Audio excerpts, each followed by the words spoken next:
Getting ready for the upcoming trapping season. We're building marten boxes. Some of them are complete, some of them are work in progress. So, slowly getting ready. It is August 29th today, I believe.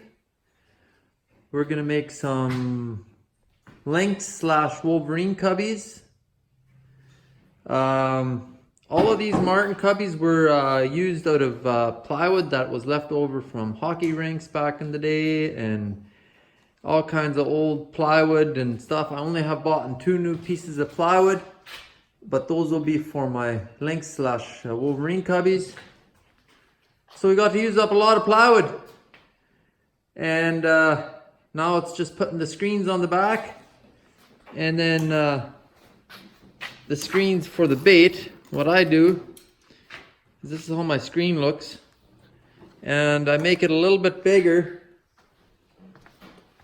I make it a little bit bigger than the screen on the back, so that way when I get here's a marten box, so I throw my bait in, and then I can use this screen to hold my bait in there.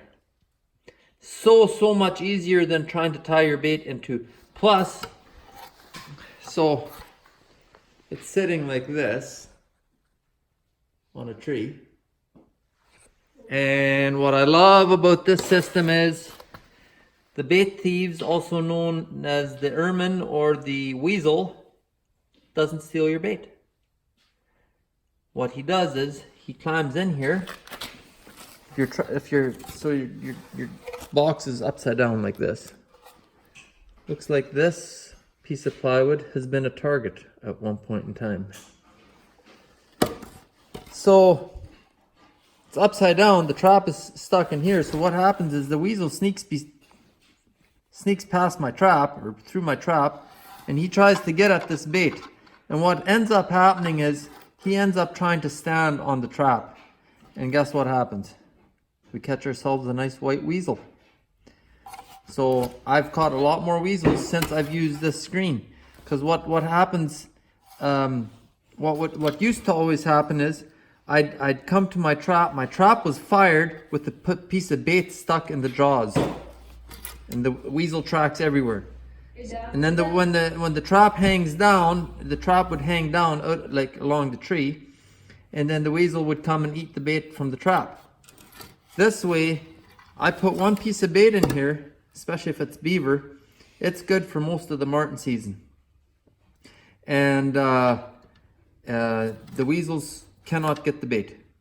So that's one thing I like about it. Another thing is a huge time saver when you're setting. So let's say you're gonna go set, any amount of marten cubbies. When I'm trapping my entire line, which I haven't done a couple years, I got probably 120 marten sets. If I want to try to get that set in a timely manner, this is a huge time saver.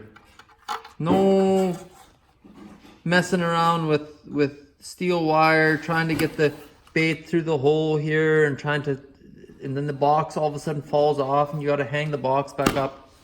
Big time saver. I would highly recommend these screens to anybody. It's very, very simple.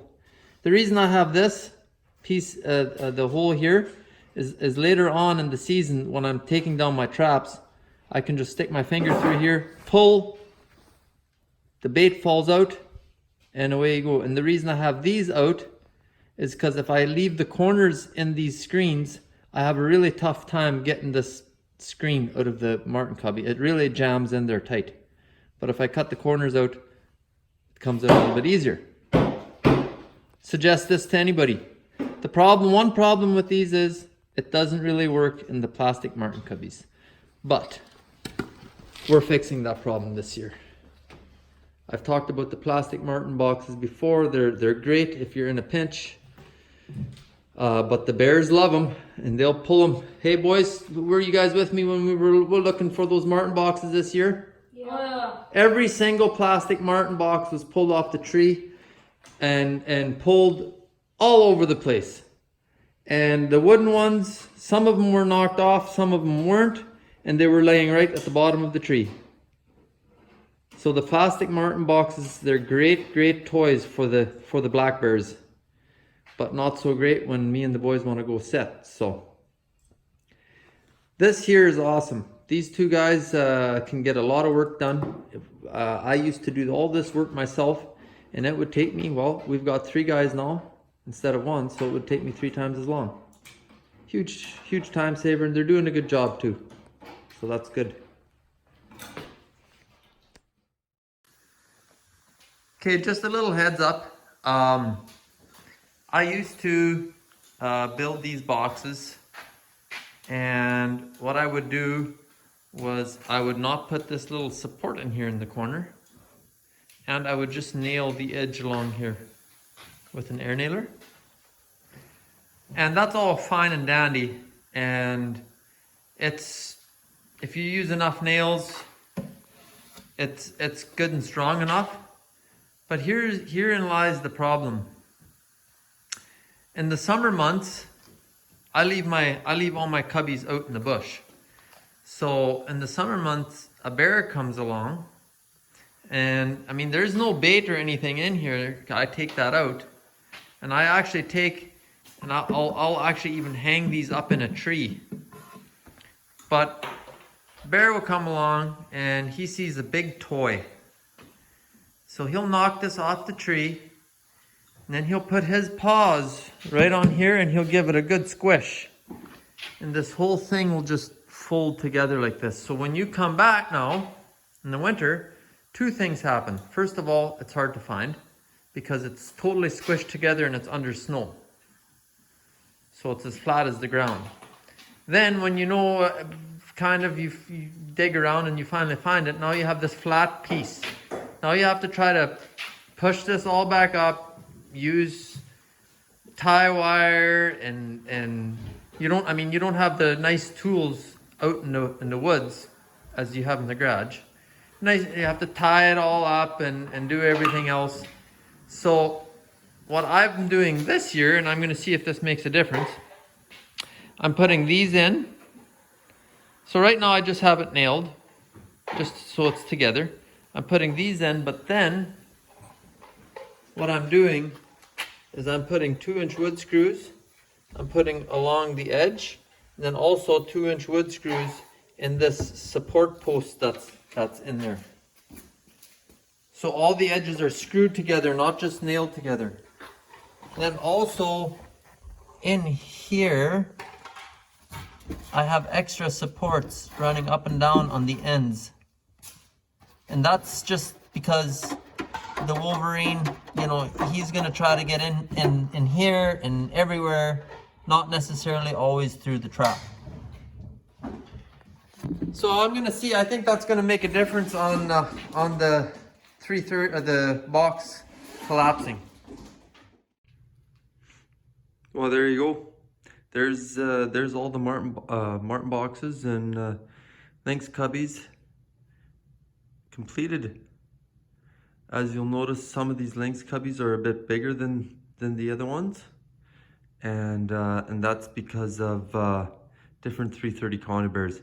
And that's kind of not the way I like to do it, because you know, now you gotta kind of mix and match your 330s, but that is what it is. So yeah, I make the Marten boxes so they slide together, so I can take lots at one time. So yeah, so my garage is a bit of a mess. So where are my somewhere I had all the dimensions, because I know I'm gonna get asked all the dimensions of my boxes. Where did I leave those dimensions? Well, you know what, I'm gonna dig them up. I have them written down, and then I'll show that to you guys. All right, so here are the dimensions of there's the LDL 120. So those are your, you can see it's the left and right side pieces, the top and bottom, and trap openings. So there's all your dimensions for the LDL 120 Magnum, the cubby. Here's your Belial 330.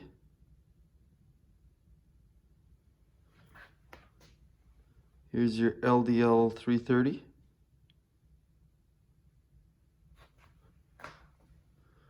Here's your Savageau 2001-12.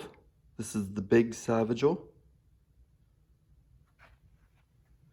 And then here's your Savageau 2001-11. So yeah, there's your dimensions. I made these some years ago. So, and that's what the finished product looks like. So yeah, that's all done. And we can move on to the next project. Next project is gonna be, we're gonna be trapping some beavers.